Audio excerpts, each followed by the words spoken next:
You know what's interesting to know is while Pluto is moving through its last 2 degrees of Capricorn, pushing into Aquarius, um,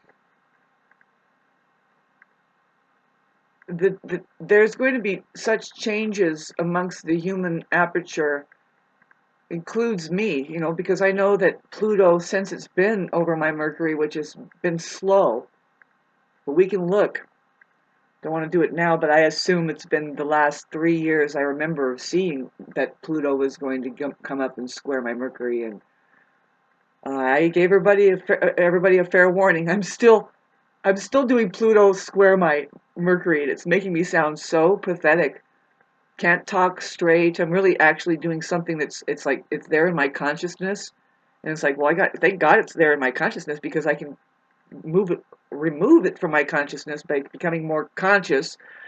And I heard somebody talking about how, yeah, no, I kind of don't appreciate those conscious people or something like that, and I could understand what you mean, knowing what consciousness actually is versus the unconscious mind, which is the mind of God. We're talking about consciousness here, and if it's not awakened yet, it doesn't mean that it's not part of God. And now now everybody thinks that I just said, you know what? It's perfectly okay to just throw a turd in a punch bowl at the party. Have everybody sip that up. No, no, that's just you have to realize that there's an order, a divine order to something, in order for something to be there, whether it is a turd in a punch bowl or not. Really does apply. It has its way about it. You know, we are individuals here. I would say, unfortunately, for AI at that party, people, most people with their individual senses on enough would say, no, I'm not going to drink that. But if you tag on a $1 million price tag and say, if you drink it, I'll give you $1 million, you would be surprised how thick the room would fill up to just get to the punch bowl that has a turd inserted into it. Boy, this conversation moving, I get the most divine lesson that this teacher actually is performing out of it randomly. It's completely random, this particular performance. I have Venus coming up to trine my Jupiter, and I don't know about you, but I do not like being on this plane sandwiched in between, like just enmeshed with what is a non-present, non-human occupation.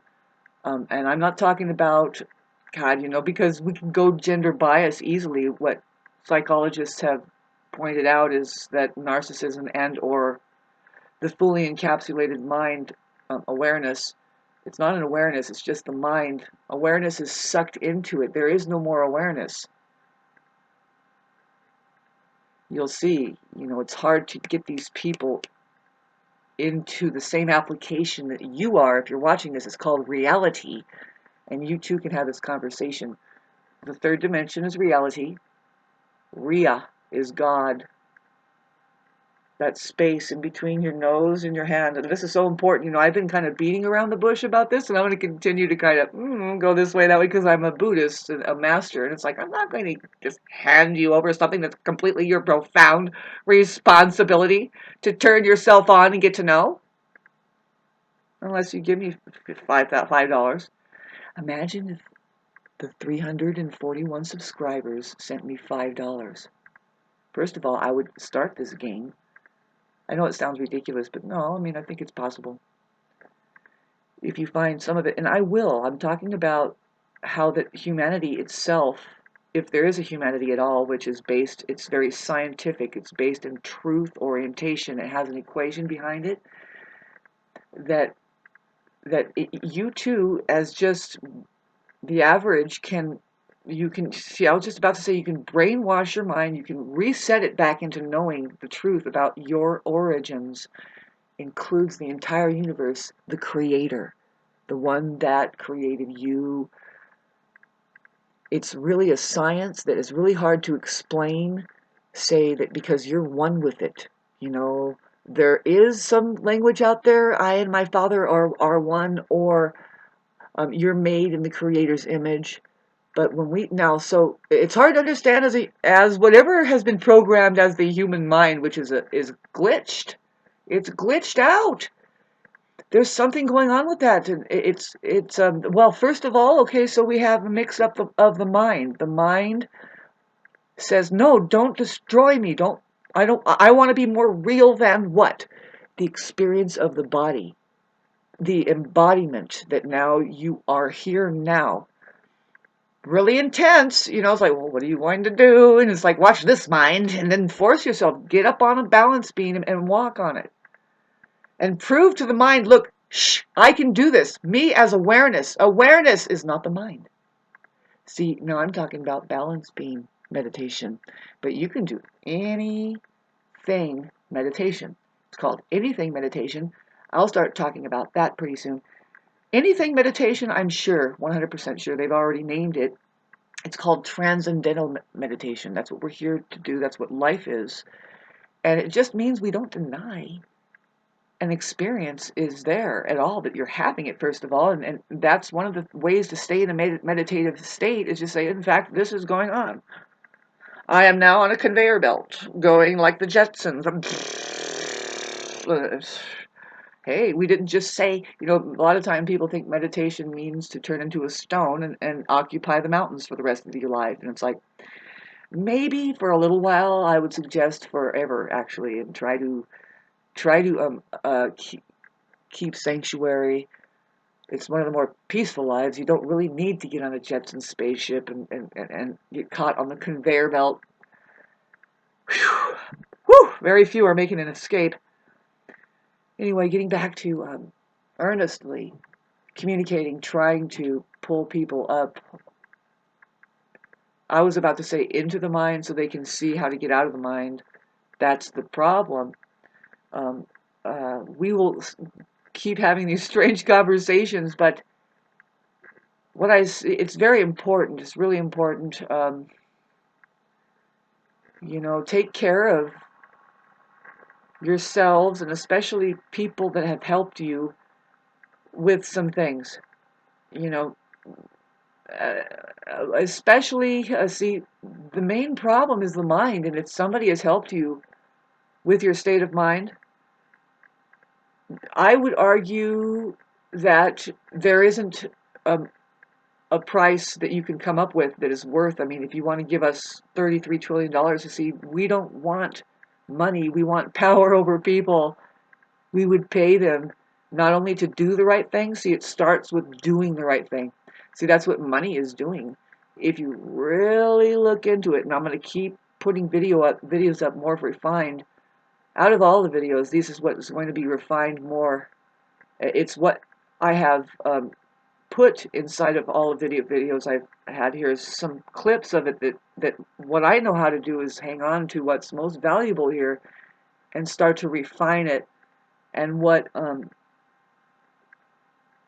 the benevolence behind our computerization of our human mind is pointing out is that there isn't anything more important than awakening the human organism to the root of the problem, and then that's the way you cut it.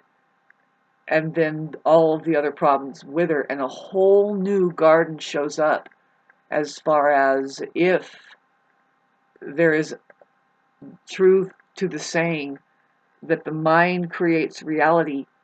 None of us are qualified to go there yet. They need to know what reality is first, and then by identifying the mind. Otherwise, because it's not really that. See, the language would change too. The garden of that would point at the garden. The language would change, and I would say we would stop being so stupid sounding as saying that the mind controls reality. See, I'm getting off of my train of thought, but it was a lot of channeling, and I hope you enjoyed this. Really, what's going to happen for mankind is we're going to, well, there's going to be a straightening out of perception. That it just means that the human aperture aligns more and more to the heart resonation of what the experience that we're having is actually, which is profound, constantly pushed down, and the mind is brought up to run the whole scene because it's about your intellect. What I'm looking at, what I'm trying to tell you about how the human organism and therefore, okay, so the human mind and therefore the experience of the human condition on the planet as what we call reality, all of it, the maze, the human maze, has been fashioned through this false information field, fiction, fictitious, and it's fine, it's okay, but you see, we don't have the wherewithal, first of all, to keep proper historical accounts. It fades off into the distance. If you look at it now, the way that we keep information, nobody knows what is happening today, what has happened, not on a large scale. It's very much fed into you, and it's being. Everybody knows about that, about history. If you're really thinking about it, you see, you trust the feed that's coming in. That's fine. You trust a skyscraper that's sitting there, and it may sit there for 200 years, but it's eventually going to break down. It's eventually going to disintegrate. In fact, they're constantly stopping it from disintegrating.